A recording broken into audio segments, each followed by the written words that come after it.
Premier contact avec l'uniforme, la hiérarchie ou encore les armes de combat, ces jeunes entament une formation militaire du réserviste. J'encrosse mon arme, voilà, j'enlève la sûreté, je presse, je vise. La première classe Éléonore, le matelot Grégoire ou encore le commandant Éric sont eux plus expérimentés. L'équipe du Journal de la Défense est allée à la rencontre de ceux qui ont choisi de consacrer une partie de leur temps à la sécurité du territoire. On les appelle les réservistes opérationnels.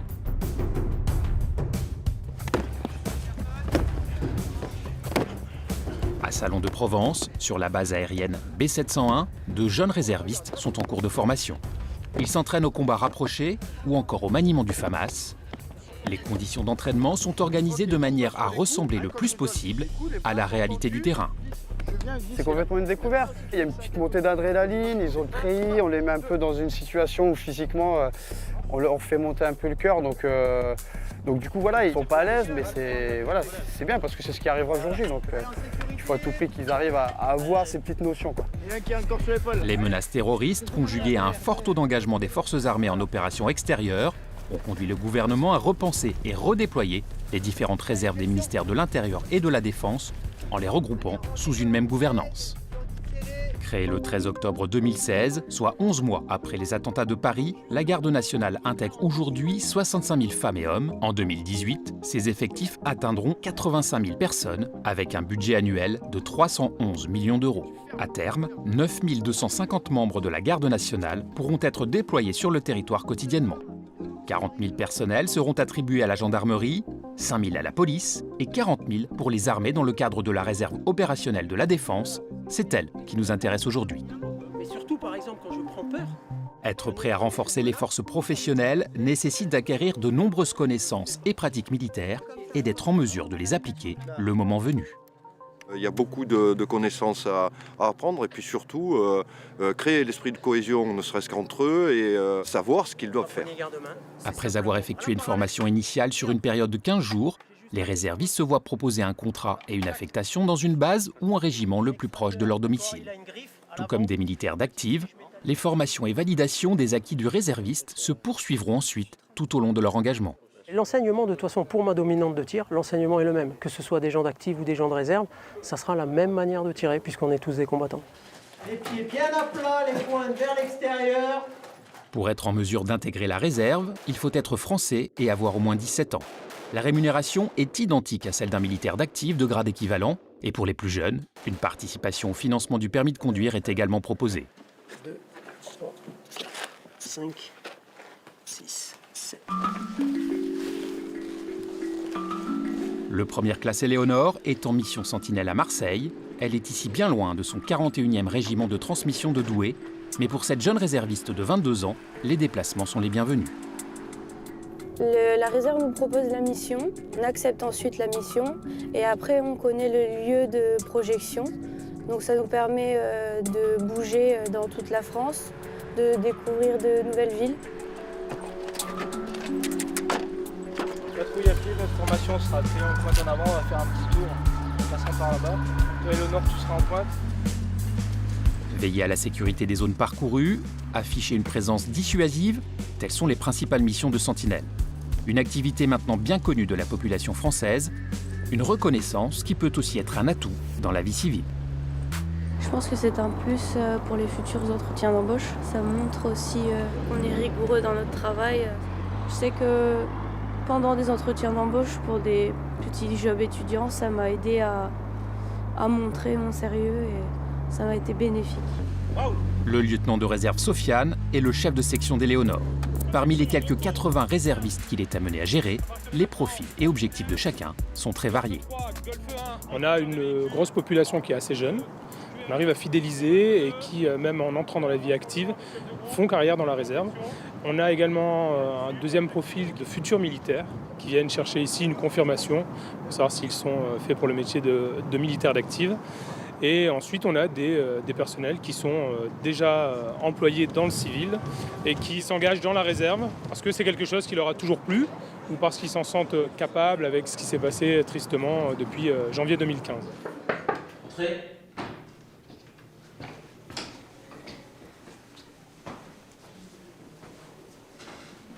Le capitaine Sébastien, lui, est militaire de carrière.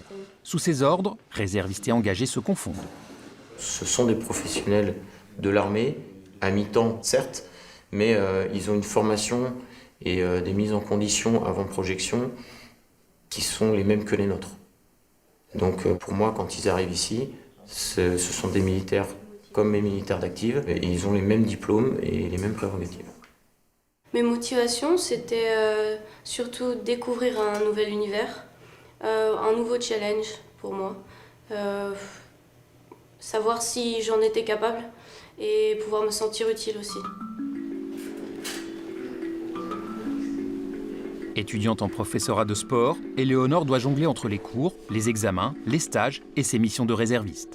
Un emploi du temps chargé, mais tout est question d'organisation. Concilier la vie d'étudiante avec les missions de réserviste, c'est pas toujours simple, mais les missions étant essentiellement proposées pendant les vacances scolaires d'été par exemple ou d'hiver, on arrive à discuter avec les professeurs, leur expliquer ce qu'on fait et trouver des arrangements pour pouvoir rendre le travail en temps et en heure. Changement de décor, nous sommes ici à Saint-Amand-les-Eaux où Éléonore passe de nombreuses heures en tant que gymnaste et préparatrice mentale pour de jeunes sportives. Bien loin du treillis et du rythme militaire, notre réserviste y retrouve son cadre de vie civile. Mon équipe, c'est les deux. J'ai besoin de temps en temps de sortir de ma zone de confort puis de la retrouver ensuite.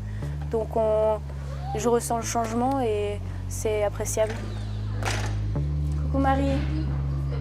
Grâce à ses 2 années d'expérience au sein de la réserve, Éléonore sait qu'elle peut envisager une carrière à plein temps dans l'armée si à terme l'envie s'en fait ressentir. Voilà, j'ai déjà un aperçu de ce que c'est. Ça me donne aussi une idée du projet que j'aimerais faire dans l'armée. Mais après, si je me dirige vers la préparation mentale, parce que je suis encore indécise maintenant, je garderai la réserve à côté. Ça, c'est sûr. Parce qu'on peut faire carrière aussi dans la réserve, donc je garderai aussi.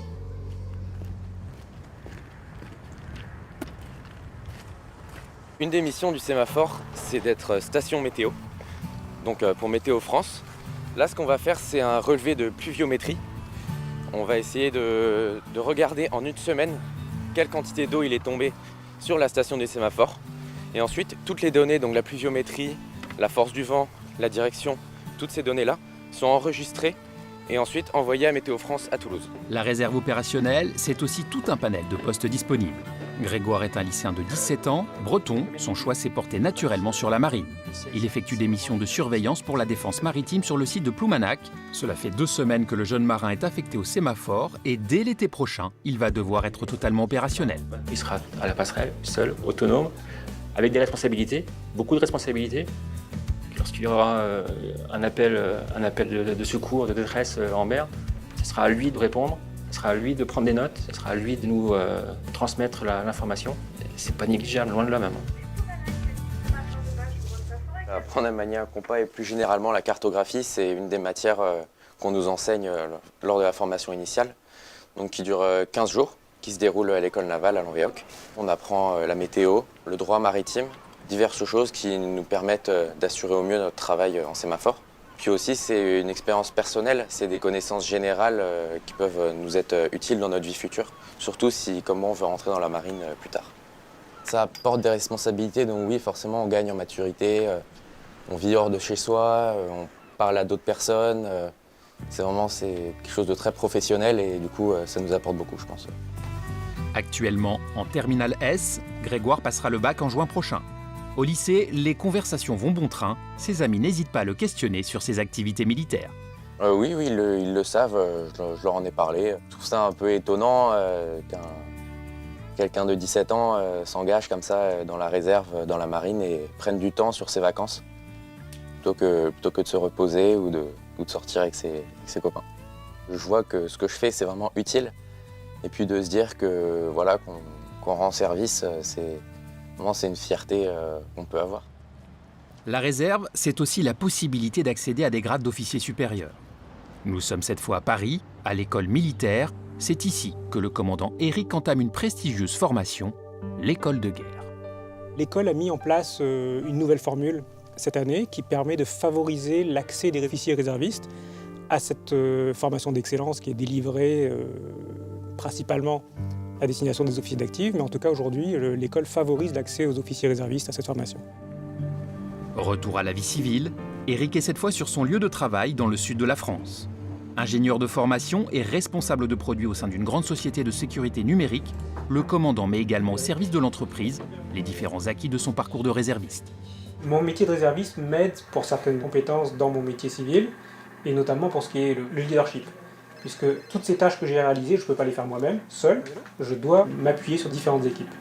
Et le but est vraiment de faire travailler ces différentes compétences ensemble, de les amener dans la direction où je souhaite les amener. Plus de 350 entreprises et administrations soutiennent la réserve militaire en France. Les employeurs ont pour obligation de libérer leurs salariés 5 jours par an. Un crédit d'impôt permet de compenser les temps d'absence. Si l'objectif de la défense est de bénéficier en moyenne d'une 30aine de jours de mission pour chaque réserviste, le commandant s'y emploie parfois davantage. En accord avec son entreprise, une 20aine de jours sont même pris sur son temps de travail, le reste étant effectué sur ses congés. On est habitué à travailler sur des plannings avec des gens qui ont des contraintes différentes en termes de voyage international, en termes de rencontres avec des équipes externes, etc. Donc honnêtement, ça ne crée pas de problématique autre qu'être informé un peu en avance, prévoir ça dans l'agenda. Après, il n'y a pas d'autres complications. Départ pour la base radar de Nice-Montagel, le commandant y retrouve alors ses fonctions et activités de réserviste de l'armée de l'air. Sur ceci, je suis le commandant du centre d'instruction et d'information des réserves de l'armée de l'air. C'est une unité de l'armée de l'air qui a pour mission de former les jeunes qui souhaitent être réservistes au sein de l'armée de l'air et d'autre part de maintenir à niveau tous les réservistes opérationnels de l'armée de l'air du département des Alpes-Maritimes et des départements limitrophes. Une vie de cadre bien remplie, cohabitant avec celle d'officier supérieur de réserve, le commandant Éric aussi semble avoir trouvé un équilibre de vie. On a l'impression de vivre pleinement, finalement, sa vie de citoyen. Parce qu'on fournit notre capacité à la vie économique, donc au développement du pays, mais également on participe à cette sécurité, parce que sans sécurité, aucune vie économique n'est possible non plus. Si vous souhaitez plus d'informations sur la réserve opérationnelle, la Défense a mis en place un site unique pour l'ensemble de ses armées.